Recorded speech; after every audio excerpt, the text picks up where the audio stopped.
Get ready, because today we're going to talk about the best ways to incorporate backstory into your work. By the way, my name is Brandon McNulty. I'm the author of Bad Parts, also the author of Entry Wounds, and welcome to my writing channel. One of my subscribers requested a video on the topic of backstory, specifically how to incorporate backstory without resorting to flashbacks, because a lot of times flashbacks, they can disrupt the flow or momentum of your story, so it helps if you can find other ways to introduce backstory.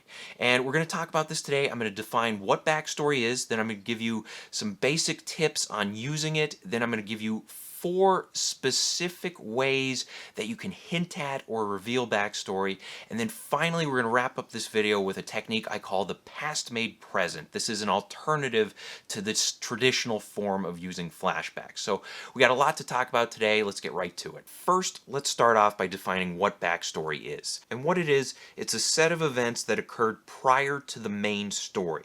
These are past events that shape the characters, the plot, and the world building. And oftentimes backstory will create the characters' worldviews, their beliefs, their motivations. It'll contribute to the characters' flaws, their misbeliefs, things like that. And it's important to remember backstory is critical to the villain's motivation. Remember, the villains in a story are typically the ones driving the plot. They're the ones causing problems, upsetting the status quo. And the reason why they upset the status quo is due to something that happened in the past, some piece of the villain's backstory. All right, now that we've defined what it is, let me give you 3 tips for using backstory. These are some quick tips. The first one is to get us invested in the present story before you start divulging backstory. Tip number 2 is to limit the amount of backstory you reveal. And this is very important because a lot of writers feel pressured to unload tons of backstory in order to justify their characters' actions or explain how the plot came to be or whatever it is. But you don't want to overdo it when it comes to backstory, and that's because audiences typically want to ride the moment. They want to be caught up in the present story. And then my third tip for using backstory is something called the IV drip technique.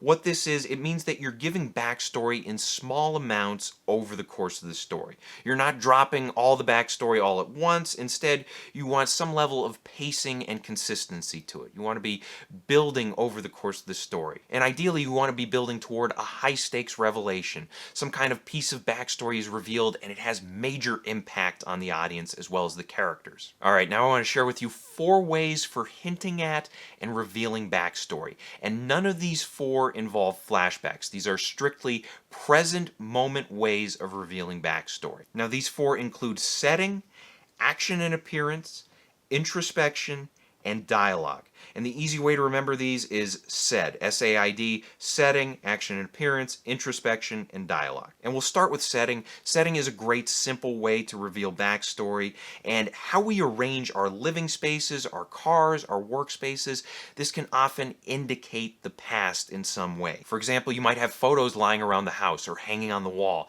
Maybe one photo shows your main character in an army uniform. You also might have a situation at a character's office where there are medical degrees hanging on the wall, or awards hanging on the wall. With cars, think about decals, bumper stickers, things like that, things that signal that maybe a certain character went to a certain university or they attended a certain event or whatever it was. The second way to signal backstory is with action and appearances. And we'll start with action first. Action can include anything from how a character responds in a certain situation. It can also include things like habits, especially if a character is a big drinker or a drug user. That usually signals that something bad happened to them in the past. Other times you might have a situation where a character is constantly checking to make sure all the doors are locked. Maybe they had their house broken into or something like that. You might also have characters avoiding certain situations. Maybe they avoid the subway because something terrible happened to them underground. Or maybe they avoid dogs because they were bitten as a child. Now, as for appearances, think about scars. These will indicate that a character was injured or attacked in the past. Think about tattoos. Oftentimes characters want to get a tattoo in order to remember a certain date or a certain moment or a certain event. Third way to signal backstory is with introspection. This means that the character is thinking. You'll often see this in novels. Sometimes you might also see it in movies and other mediums, especially when there's a voiceover. But when the character is thinking, they can think about past events. Just make sure that there's a proper cause and effect here. You don't want the character just randomly thinking about backstory. And then the fourth way to signal backstory is with dialogue. And this is where you have characters interacting, and that conversation that they have reveals the backstory. And it's important that that conversation conversation sounds natural and that it's necessary.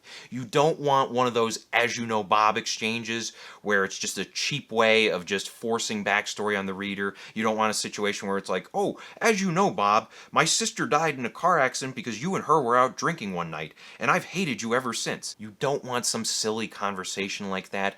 Make sure if you are revealing backstory through dialogue, make sure that there's a legitimate reason for that backstory to be brought up during the course of the conversation. Now, before I wrap up this video, I want to talk about a technique called the past made present.